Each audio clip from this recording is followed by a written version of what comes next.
I thought for my first contribution to Out and About stories, I would tell you my first Out and About story. For some of you, this may be a very different look than you're used to seeing on me, but this is what it was back then. In fact, for this video, I decided to recreate as close as possible everything I could about that night. This is the exact dress that I wore, the exact shoes. I don't know if they're in frame, but these bad boys right here. This is the exact wig, albeit with some wear and tear over time since it's years old at this point. The makeup is a bit better. That is something that has grown better over time, so I didn't want to be truly authentic with that. And it helps me tap into a special place in my heart and in my memory because of it. That's why I will never get rid of this dress, because it always will signify for me the first time that I stepped out and the world saw Sammy. So let me kind of set the stage for you here a little bit. It is October 19th, 2019. At this point in time, I have been dressing as Sammy for roughly 3 months. I'm about to go out with a friend, and I have told this friend that I am emotionally ready to go out, to spend a night out as Sammy, even if I'm not the most passable crossdresser you've ever seen. I wanted to take that step, and really, I thought nothing was going to deter me from that.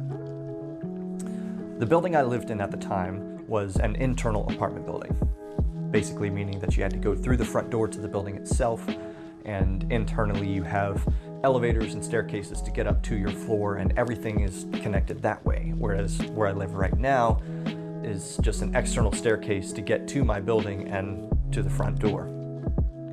And without trying to sound as arrogant as this might, people knew me in that building. So I knew I couldn't just walk out the door as Sammy. So I had this brilliant plan that I was going to pack all my things in a bag, and I was gonna do my makeup in the car.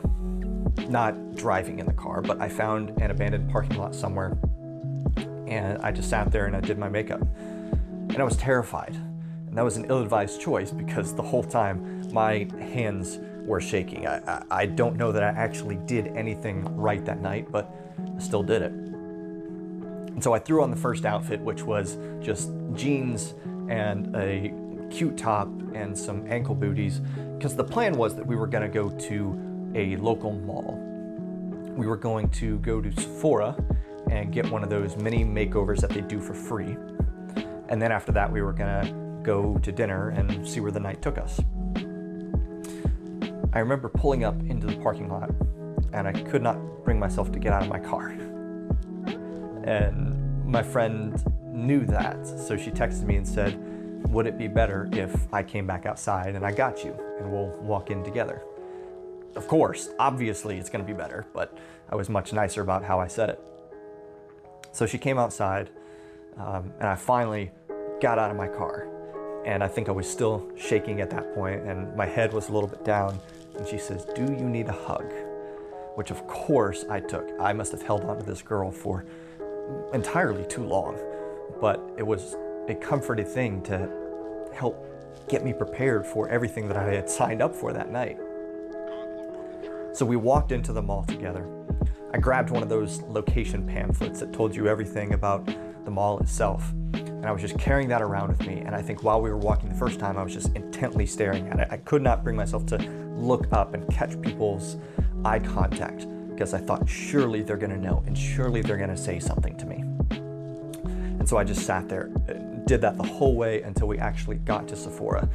And when we got there, thankfully I started to settle in a little bit.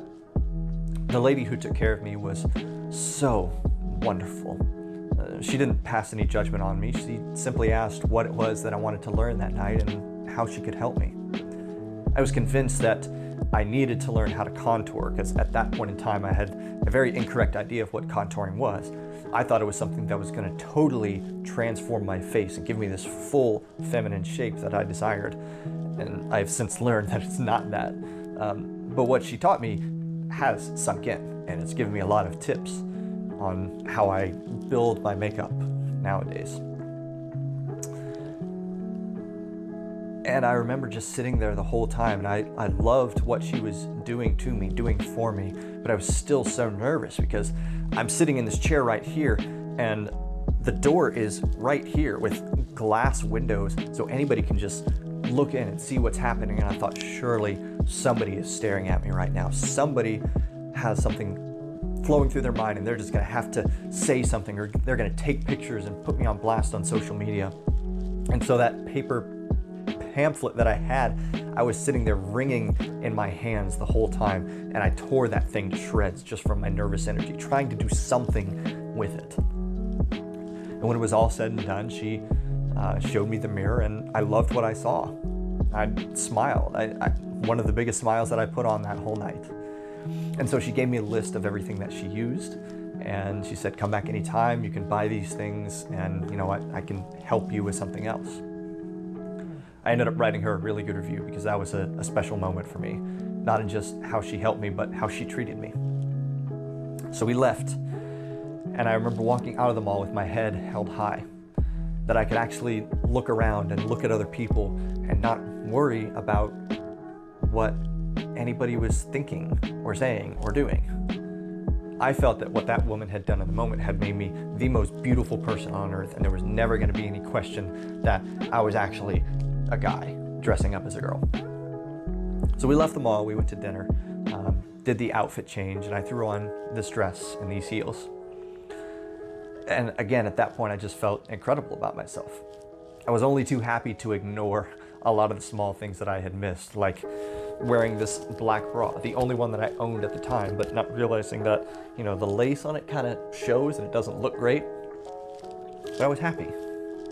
And dinner came and went without incident. We sat on the patio, had our food, had drinks, just enjoyed conversation. And it was wonderful. All my fears were just melting away. Can't tell you how many selfies I took that night at that table. And then it was time to move on. And she said she was going to take me to the local gay club for the night. Now, I've never been a person that was big into the club scene. Somehow just the idea of being packed in that closely with a bunch of sweaty bodies that have been drinking, not the most appealing thing for me.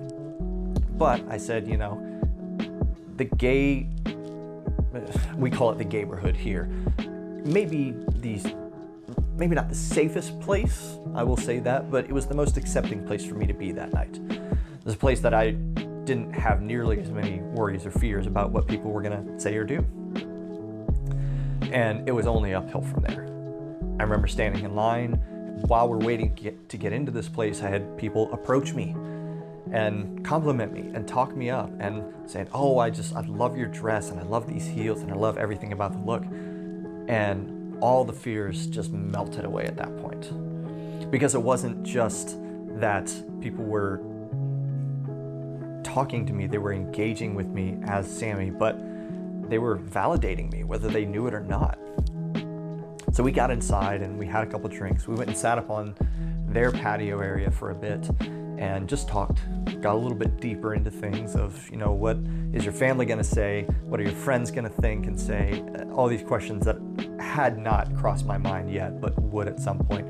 And I think that's because I knew that I wasn't gonna be content with this just happening once, that I wanted to regularly go out in public as Sami.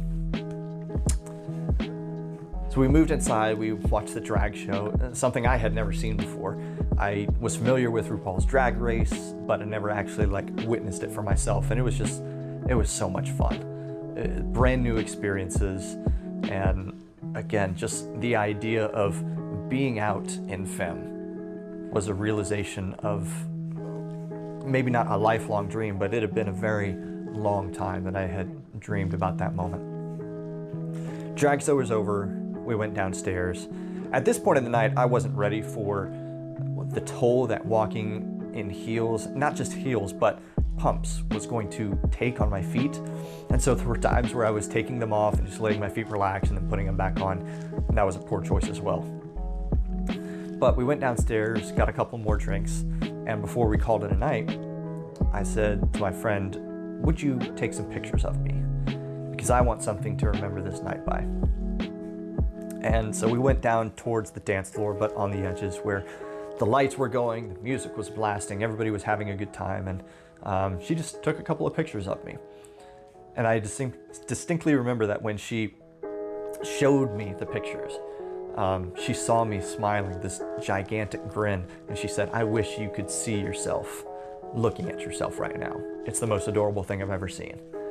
I cannot imagine how big my smile must have been at that moment. And before we left, we went back outside and sat in the courtyard for a bit and just talked for a little while longer. And one of the last things that happened was there were these two girls sitting maybe 20 feet away from us.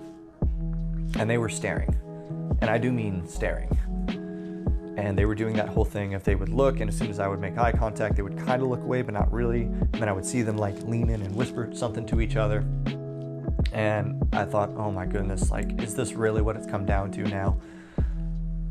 And after a couple minutes, one of them got up and came over and started talking to me. And I didn't know what to expect in that moment, but it was not this.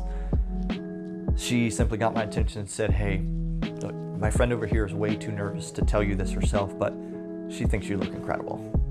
She just loves everything about your look right now." And I think I must have just done one of those, like one of those moments of your heart is so touched and you don't know how to respond. And I told them both thank you. And yeah, that was pretty much the night. Got in my car, drove her back, and that was it. And I remember on my way back to my apartment that night, just cranked up my radio and I was singing and dancing in my car. I was elated.